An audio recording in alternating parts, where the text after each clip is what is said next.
When Jackson Mace, a retired veteran, discovered his family's land had been secretly encroached upon by the HOA's Clubhouse, he knew he couldn't let it slide. Led by the cunning Karen West, the HOA used intimidation and lies to cover up their wrongdoing, hoping Jackson would quietly back down. But with the truth on his side and a community ready to rally behind him, Jackson fought back in ways no one saw coming. And just wait until you hear how justice finally prevailed. This story will leave you cheering for what's right. Jackson Mace, a retired veteran in his 70s, lived a quiet life in Meadow Ridge, Colorado, in the home his parents had left him. The property, with its sturdy wooden fence, was a point of pride and a connection to his family's legacy. That fence had weathered years of storms and seasons, just like Jackson himself. It stood as a marker of what was his and always had been. One chilly autumn morning, Jackson found a letter from the HOA in his mailbox. The bold lettering demanded his immediate attention. He was instructed to tear down his fence, as it supposedly encroached on community property and violated HOA standards. Jackson's stomach churned as he read the letter. His fence had been there for decades without issue. What could they possibly mean? Deciding to settle the matter calmly, Jackson visited the HOA office. Karen West, the president, sat behind the desk, her expression cool and detached. Her words were sharper than the chill in the air outside. "Mr. Mace, your fence is on communal property, and it doesn't comply with HOA regulations. You have 2 weeks to remove it, or fines will follow," she said, barely meeting his eyes. Jackson's voice was calm but firm. "Ma'am, that fence has been there longer than the HOA itself. I have documents proving this land belongs to me." Karen's smirk was faint but unmistakable. "Then I suggest you review those documents carefully. The HOA's records are clear and we have jurisdiction." Frustrated but determined, Jackson returned home. At his kitchen table, he spread out the old property documents his parents had left him. As he examined them, something didn't sit right. The boundaries on paper didn't match what he remembered from his childhood.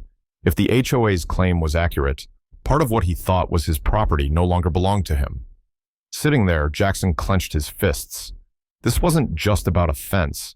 It was about preserving what his family had worked so hard to keep. Whatever the HOA's motives, he wasn't going to let them take what was his without a fight. The next morning, Jackson sat in his cozy kitchen, the aroma of freshly brewed coffee filling the air as the early sunlight spilled across the table, cluttered with old property documents. His mind was restless, the words of Karen West still echoing in his ears. Determined to get to the bottom of this mess, he picked up the phone and called his longtime friend and trusted attorney, Ron Parker. When Ron arrived, his presence immediately brought a sense of calm to the room. A tall man with a steady demeanor and a knack for uncovering the truth, Ron carefully examined the documents spread before him. Jackson watched as his friend's brow furrowed in concentration. "Jackson," Ron said after a moment, "these papers look legitimate, but something doesn't add up. If the HOA is claiming part of your land, we need to confirm your property boundaries. I suggest we bring in a surveyor to get precise measurements." Jackson nodded, feeling a glimmer of hope. "Let's do it. I won't let them take what's mine without a fight." While waiting for the surveyors, Jackson decided to take a closer look at his property, walking the perimeter of his land with a mix of pride and unease. As he reached the back corner of his lot, his eyes landed on the HOA clubhouse. The building, constructed a few years ago, loomed like an uninvited guest. Jackson had always assumed it was just beyond his property line and had never questioned its presence. But now, standing there with doubt gnawing at him, he couldn't shake the feeling that something was wrong. When the surveyors arrived a week later, their work was meticulous. They measured and remeasured, marking the edges of Jackson's land with precision. Jackson paced nearby, his heart pounding as if he were awaiting the verdict of a trial. Finally, one of the surveyors approached him, clipboard in hand, his expression serious. "Mr. Mace, we've completed the survey. Based on the original deeds and our measurements, it appears the HOA clubhouse encroaches on your property by about 15 feet. Jackson's stomach dropped. For a moment, he stood there in stunned silence, the weight of the revelation pressing down on him. How could this have gone unnoticed for so long? And worse, how could the HOA not only be aware of this, but actively try to cover it up by targeting his fence? Anger replaced his shock. Jackson's hands clenched into fists as he thought about Karen's smug demeanor and the way she had dismissed his concerns. It was clear now. Her demand to remove the fence wasn't about rules or regulations. It was a calculated move to hide their illegal construction. Determined to gather irrefutable evidence, Jackson went back inside and rummaged through an old box of family photos. There, he found a picture taken years ago, showing the land as it had been before the clubhouse was built. The fence was clearly visible in the background, standing exactly where it was today. Armed with this photo, the surveyor's report, and the original deeds, Jackson felt a surge of resolve, but he knew this wasn't over. Karen West wasn't the type to back down easily, and he had no doubt she would fight tooth and nail to keep the truth buried. Standing in his living room, staring at the photo in his hands, Jackson made a silent vow. He wouldn't let them get away with this. And really, can you blame him? Imagine finding out not only that your land has been stolen, but that the people responsible are trying to paint you as the problem. It's infuriating, isn't it? But Jackson wasn't just angry. He was ready to act. This was his home, his family's legacy, and no one, not even the HOA, was going to take that away from him. The battle with the HOA took a darker turn when Jackson began noticing the whispers around town. It started with a letter, one that the HOA distributed to all the residents in the neighborhood. The letter accused Jackson of being a threat to community safety, claiming that his refusal to comply with HOA standards was jeopardizing the neighborhood's integrity. It painted him as a troublemaker, someone unwilling to follow the rules everyone else abided by. The tone of the letter was harsh, filled with vague threats of increased fines and potential legal consequences. Reading those words, Jackson felt a knot tighten in his chest. It wasn't enough for them to attack his property. Now they were attacking his character. The letter wasn't just an administrative formality. It was a blatant attempt to turn his neighbors against him. For a man like Jackson, who had spent his life valuing honor and integrity, the accusations stung deeply. But Jackson wasn't the only one who saw through the HOA's tactics. His neighbors, many of whom had known him for years, weren't so easily swayed. One by one, they began reaching out, offering words of support. "We know you, Jackson," said Susan, the elderly widow who lived 2 doors down. "You're the last person who'd threaten anyone's safety. This whole thing stinks of something bigger." It didn't take long for the whispers to shift direction. Susan's words echoed what others were beginning to suspect. The HOA clubhouse had been built hastily, and not everyone remembered seeing the proper permits. Rumors swirled that Karen West had cut corners, possibly even dipping into HOA funds to speed up construction. Those who had initially stayed quiet about their grievances now found the courage to speak up. Stories emerged of Karen's favoritism, unexplained increases in HOA fees, and questionable financial decisions. Realizing the tide was turning, Jackson decided to take action. He reached out to a local news station, explaining the situation and sharing the surveyor's findings. The reporter, intrigued by the story, agreed to visit Jackson's home to see the evidence firsthand. On the day of the interview, Jackson stood in front of his home, holding the old photograph of his property in one hand and the surveyor's report in the other. The camera captured the quiet determination in his eyes as he recounted the ordeal. "This isn't just about a fence," he said, his voice steady but filled with emotion.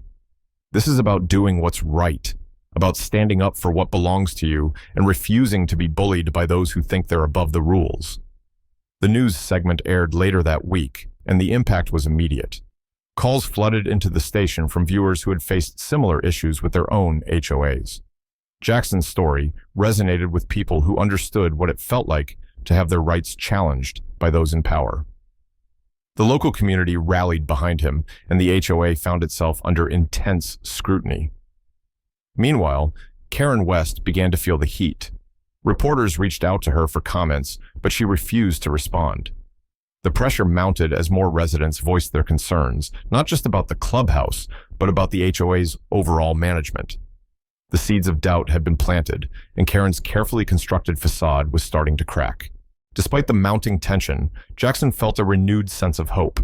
For the first time since this ordeal began, he wasn't fighting alone. His neighbors, the local media, and even strangers from other communities were standing with him. The truth was coming to light, and Karen's hold on the neighborhood was slipping. Still, Jackson knew this was far from over. The fight wasn't just about exposing the HOA's wrongdoing, it was about ensuring justice was served. And honestly, how could anyone not root for Jackson? Imagine facing an organization that's supposed to protect the community, only to find out they're the ones causing harm. It's frustrating, isn't it? But Jackson's resilience reminds us that even when the odds seem stacked against you, the truth has a way of finding its way to the surface. The courtroom buzzed with quiet murmurs as Jackson Mace sat at the plaintiff's table, his hands clasped tightly together. Beside him, Ron Parker exuded confidence, a stark contrast to the tension swirling in the air. Across the room sat Karen West, her composure fraying at the edges. This was the day of reckoning, and every piece of evidence Jackson and his allies had painstakingly gathered was about to be presented. Ron began his argument with precision, laying out the facts in a way that left no room for doubt. He showed the original property deeds, the surveyor's detailed findings, and, most damning of all, the photograph Jackson had unearthed. It was a clear timeline of events. The land had always belonged to Jackson, and the HOA clubhouse had been built without his consent. The judge, a middle-aged woman with a sharp gaze, listened intently as Ron spoke.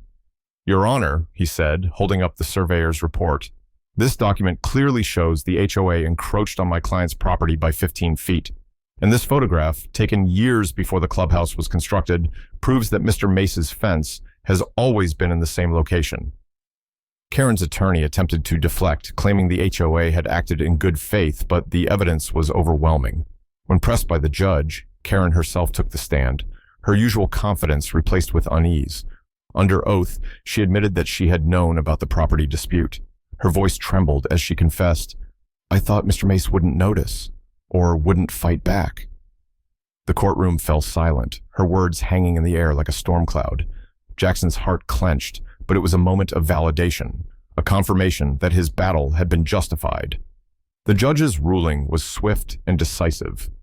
She declared the HOA's actions not only inappropriate, but illegal. "Mr. Mace's property rights have been violated," the judge stated firmly. "The HOA is ordered to restore the original boundaries, and the clubhouse must be removed at the HOA's expense." The decision didn't stop there. Karen was fined for abusing her authority and removed from her position as president of the HOA. Additionally, the court awarded Jackson compensation for the emotional distress he had endured throughout the ordeal. For Jackson, the weight of the victory didn't fully sink in until he stepped outside the courthouse. The crisp autumn air filled his lungs as he looked up at the sky, feeling a sense of relief he hadn't experienced in months. His neighbors, many of whom had supported him, were there to greet him with smiles and congratulations. Susan, the widow from 2 doors down, gave him a firm hug and said, "We knew you'd win, Jackson. You stood up for all of us." As the HOA began dismantling the clubhouse, Jackson watched from his yard, a quiet satisfaction washing over him. This wasn't just about reclaiming his property, it was a victory for fairness and accountability. Karen's influence over the community was gone, and the HOA, under new leadership, promised greater transparency moving forward. And doesn't that feel like justice? Watching someone like Jackson, who only wanted to protect what was his, finally triumph over those who sought to take advantage of him. It's a reminder that standing your ground, even when the odds seem impossible, can lead to incredible results. Jackson's fight wasn't just his. It was a symbol of what's possible when we refuse to back down from what's right. With the court battle behind him, Jackson Mace finally felt the weight lift from his shoulders. The crisp autumn air carried a sense of renewal as he walked the perimeter of his land, hammer in hand, ready to restore the fence that had stood for decades. Each nail he drove into the wood was a small victory, a reminder that he had reclaimed what was rightfully his. The faint scent of pine and the crunch of fallen leaves underfoot made the moment feel even more grounded in the home he'd fought so hard to protect. The neighborhood seemed to breathe a collective sigh of relief. Jackson was no longer just another homeowner in Meadow Ridge. He had become a symbol of resilience. His story spread quickly, and it wasn't long before neighbors began stopping by to thank him. Some shared their own grievances with the HOA, stories they had been too afraid to voice until Jackson's stand inspired them. "You've done something incredible, Jackson," Susan, his neighbor, said one afternoon as they chatted over coffee on his porch. "You've shown all of us that we don't have to be afraid to fight for what's right." Her words warmed Jackson's heart. For him, this wasn't about fame. It was about integrity and justice. The HOA, now under new leadership, promised a fresh start. The new board, elected after Karen West's removal, held their first meeting in the very same clubhouse that was slated for demolition. Transparency was their rallying cry, and they publicly apologized to the community for the mistakes of the past. One of the first actions they took was to formalize new protocols ensuring residents' rights were protected, a step that Jackson felt was long overdue. But Jackson's impact extended far beyond his neighborhood. His story had been shared widely, drawing attention from advocacy groups and even local government officials. One day, as Jackson sat at his kitchen table, the afternoon sunlight spilling across the restored documents he'd used in court, his phone buzzed with a new email. It was from a homeowners' rights organization inviting him to speak at an upcoming event. They wanted him to share his experience, to inspire others to stand firm against unjust practices. Jackson hesitated at first, feeling more at home in his workshop than in front of an audience. But as he thought about the journey he'd been on, the fear, the frustration, the ultimate triumph, he realized he couldn't keep his story to himself. If it could help even one more person, it would be worth it. As the weeks turned into months, Jackson settled back into the quiet rhythm of his life. He planted a new row of shrubs along the back edge of his property where the clubhouse had once cast its unwelcome shadow. Watching the greenery take root, he felt a profound sense of peace. His land, his home, and his legacy were safe once more. And doesn't that give you hope? Watching someone like Jackson stand up against the odds, proving that perseverance and integrity can triumph over even the most daunting challenges. It's a reminder that fairness and justice aren't just ideals. They're something worth fighting for. Jackson's story is proof that when we believe in what's right and refuse to back down, we can create change, not just for ourselves, but for those around us.